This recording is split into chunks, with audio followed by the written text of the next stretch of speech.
Hello everyone. तो guys last class में हमने इम्पैक्ट्स पढ़े थे गवर्नमेंट के कि क्या आए थे बिजनेस और इंडस्ट्री में। अब हमारे थोड़े बहुत क्वेश्चंस रह गए थे, 4 to 5 क्वेश्चन रह गए थे। हम एक बार वो पढ़ लेते हैं, ठीक है। तो फर्स्ट क्या था, मेन कंपोनेंट्स क्या हैं इंडियन इकोनॉमिक डेवलपमेंट के, इकोनॉमिक इन्वायरमेंट के।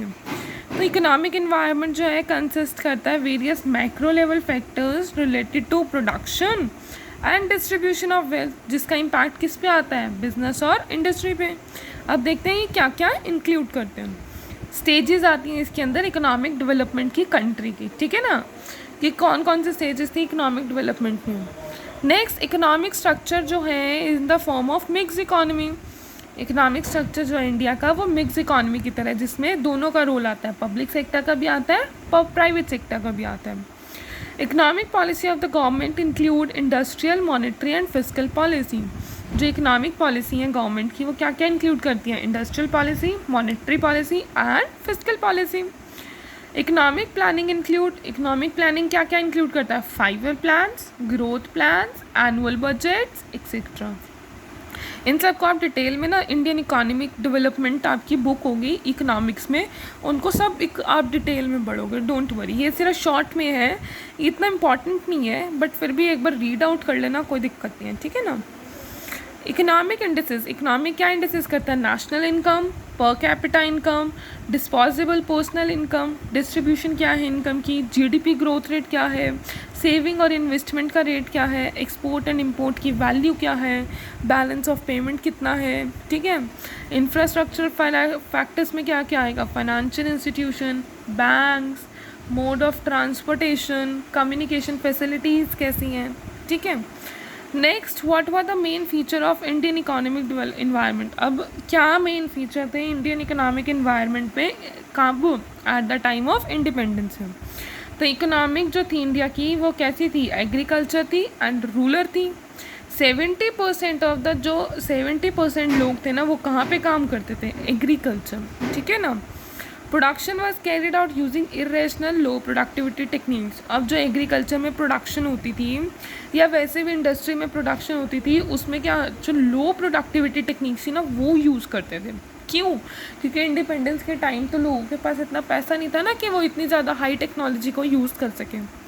कम्युनिकेबल डिसीजेज जो थे वो जल्दी फैल रहे थे, मोर्टालिटी रेट उस टाइम पे बहुत हाई थी, पब्लिक हेल्थ सिस्टम गुड नहीं था, ठीक है।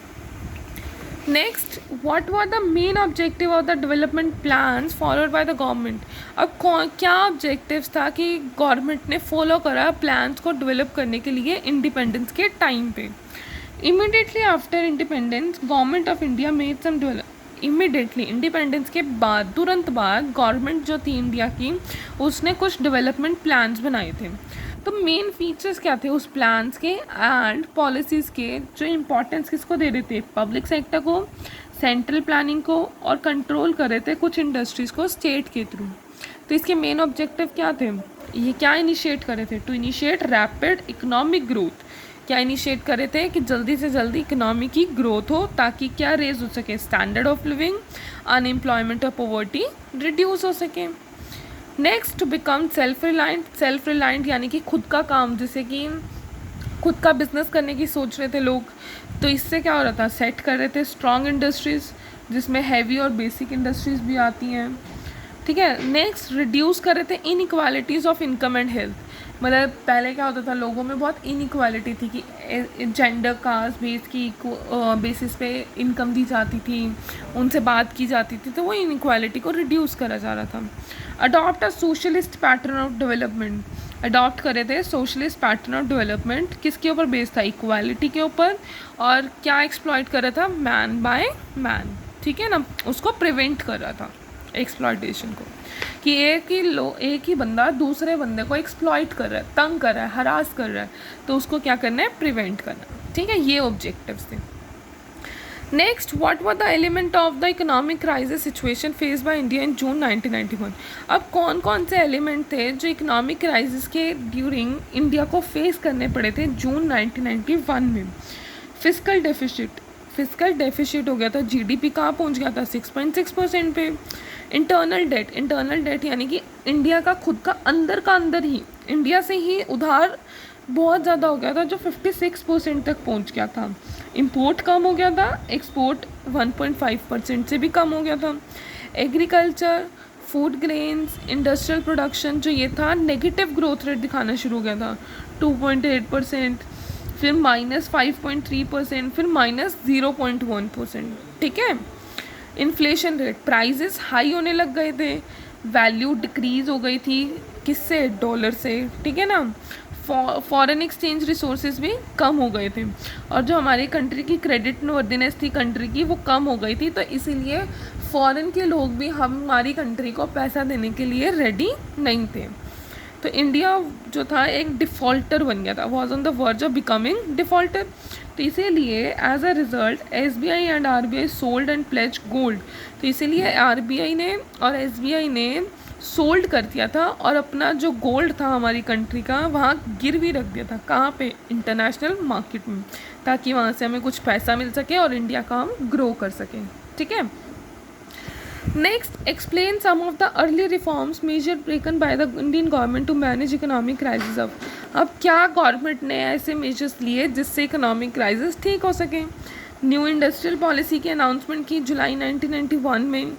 फिजिकल करेक्शन करी, जिससे क्या हो गया? फिजिकल डेफिसिट कितना कम हुआ? 7700 करोड़ से। इंडस्ट्रियल लाइसेंसिंग ख़त्म कर दी। सिर्फ 18 इंडस्ट्रीज़ पे है कि 18 इंडस्ट्रीज़ को लाइसेंस लेना पड़ता है, जैसे अल्कोहल, लिकर। ठीक है ना। इन इंडस्ट्रीज़ को लाइसेंस लेना पड़ता है खोलने से पहले, अदरवाइज दूसरी इंडस्ट्रीज़ खुल सकती हैं आराम से। नेक्स्ट, MRTP एक्ट इंट्रोड्यूस किया गया, ताकि क्या एलिमिनेट करा सके? To eliminate the need for prior government approval. तो इसलिए इसमें भी क्या एलिमिनेट कर दिया कि हमें पहले गवर्नमेंट की नीड अप्रूवल लेनी पड़ती थी, अब नहीं लेनी पड़ती। लार्ज कंपनीज खोलने के लिए या फर्म को एमलगमेट करने के लिए, एक्सपैंड करने के लिए पहले हमें गवर्नमेंट की अप्रूवल लेनी पड़ती थी, अब नहीं लेनी पड़ती।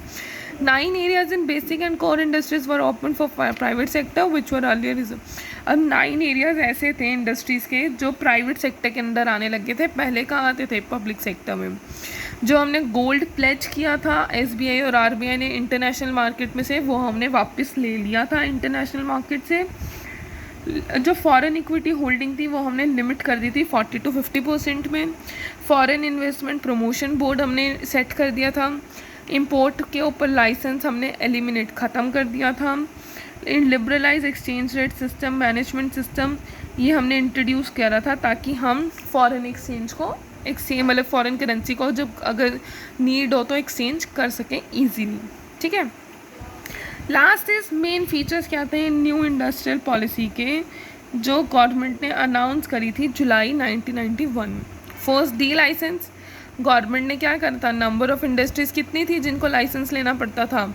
18, अब कितनी रह गई? 6। एंट्री ऑफ प्राइवेट सेक्टर, अब ज़्यादा से ज़्यादा इंडस्ट्रीज जो थी पहले रिजर्व थी पब्लिक सेक्टर में, अब वो डी रिजर्व हो गई, तो वो क्या हो गई? प्राइवेट सेक्टर में। तो इसीलिए जो रोल था पब्लिक सेक्टर का वो खाली सिर्फ 4 इंडस्ट्रीज़ पे रह गया, बाकी सारी इंडस्ट्रीज प्राइवेट सेक्टर हो गई थी। ठीक है। डिसइन्वेस्टमेंट, अब डिसइन्वेस्टमेंट वॉज कैरिड आउट, क्योंकि पब्लिक सेक्टर सारी इंडस्ट्रीज़ जो थी वो प्राइवेट सेक्टर हो गई, तो इसलिए सारी सब ने क्या करना शुरू कर दिया? डिसइन्वेस्टमेंट होना शुरू हो गया था ना पब्लिक सेक्टर से, लोगों ने पब्लिक सेक्टर में पैसा इन्वेस्ट करना ख़त्म कर दिया था। Next, liberalisation of foreign policy.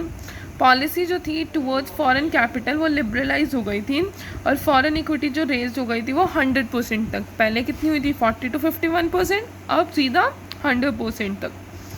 Next, liberalisation in technical area. अब जो लिबरलाइजेशन था टेक्निकल एरिया पे, मतलब कि ऑटोमेटिक अप्रूवल अब मिल जाती थी, मतलब कि अप्रूवल लेने की ज़रूरत ही नहीं पड़ती थी। अगर हमने कोई नई टेक्नोलॉजी फॉरेन कंट्री से लेकर आनी है या फॉरेन कंपनी ने यहाँ पे हमारी इंडिया में सेटअप करना है अपना, तो कोई नीड नहीं थी गवर्नमेंट की अप्रूवल लेने के लिए, और अगर बाई चांस लेनी भी पड़ती थी तो हमें ईजिली ऑटोमेटिक अप्रूवल मिल जाती थी। Last, setting up of foreign investment promotion board. अब फॉरेन इन्वेस्टमेंट प्रमोशन बोर्ड को सेट कर दिया गया ताकि हम लोग फॉरेन इन्वेस्ट कर सकें, इंडिया के लोग। ठीक है ना, इंडिया में ही, हमें फॉरेन में ना जाना पड़े, हम इंडिया में ही फॉरेन में इन्वेस्ट कर सकें। ठीक है।